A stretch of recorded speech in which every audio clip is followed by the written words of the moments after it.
서울 이대 목동병원에서 어젯밤 신생아 4명이 잇따라 숨져 경찰이 수사에 나섰습니다. 유족들은 병원 과실이라고 주장하는 반면 병원 측은 미수가 4명이 우연히 동시다발적으로 심정지가 왔다고 설명했습니다. 취재기자 연결합니다. 조은지 기자.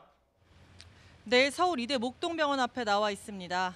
네, 병원에서 1시간 전에 브리핑이 있었는데 병원 입장은 뭐였습니까?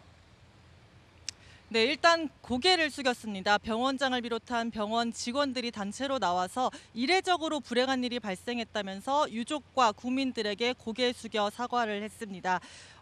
요지를 먼저 말씀드리겠습니다. 신생아 중환자실에서 치료를 받던 미수가 4명에게 심정지가 발생했고 병원은 심폐소생술을 적극적으로 했으나 숨졌다. 이게 핵심입니다. 병원에 따르면 어제 오후 5시 44분 태어난 지 6주 된 신생아에게 처음 심정지가 왔습니다.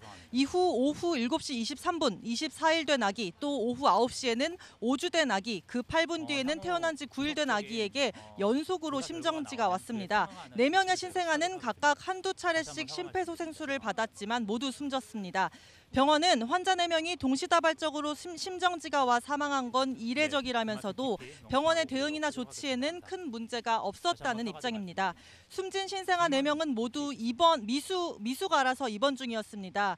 미수가 가운데서도 상태가 좋지 않아서 중증 환자들이 모여있는 구역에서 따로 치료를 받고 있었습니다. 현재 해당 신생아 중환자실은 폐쇄 조치됐습니다. 당시 병동에 16명이 있었는데 그 가운데 4명이 사망했고 8명은 다른 병원으로 이송됐습니다. 그리고 나머지 4명은 퇴원했습니다. 확인된 내용 다시 정리하겠습니다. 이대 목동병원 신생아 중환자실의 인큐베이터에서 치료를 받던 신생아 4명이 어제 오후 갑자기 심정지가 와 응급조치를 받다가 어젯밤 9시 32분부터 10시 53분 사이에 잇따라 사망했습니다. 수사기관과 보건당국이 사망 원인을 파악하고 있습니다. 네, 아까 브리핑 현장에서는 유족 측의 항의도 있었는데요.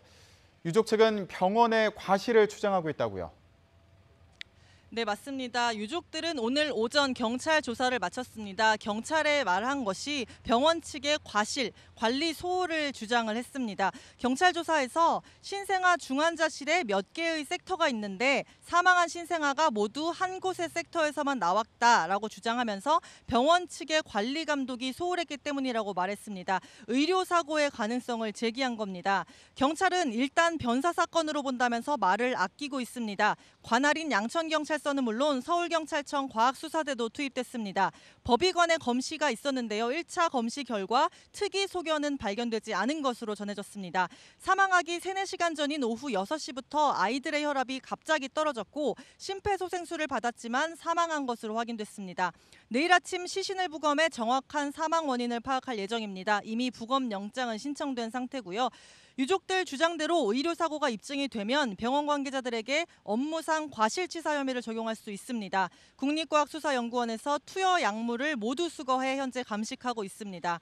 경찰 수사와는 별개로 역학조사도 진행됩니다. 서울시 생활보건과 또 양천보건소에서 방금 역학조사관 5명이 도착했습니다. 신생아 중환자실 내에 각종 집기, 또 의사와 간호사 등 직원들 신체에서 환경 검체를 수거해 조사할 예정입니다. 사망 원인을 밝히는 건 아니고요. 같은 병실에 있던 다른 신생아에게 전염되지는 않았을까 하는 것을 확인하는 차원입니다. 현재 신생아 부모들 많이 불안해합니다. 부검과 감정 결과를 종합해야 해서 구체적인 사망 원인을 파악할 때까지는 시간이 좀 더 걸릴 전망입니다. 지금까지 서울 이대 목동병원 앞에서 YTN 조은지입니다.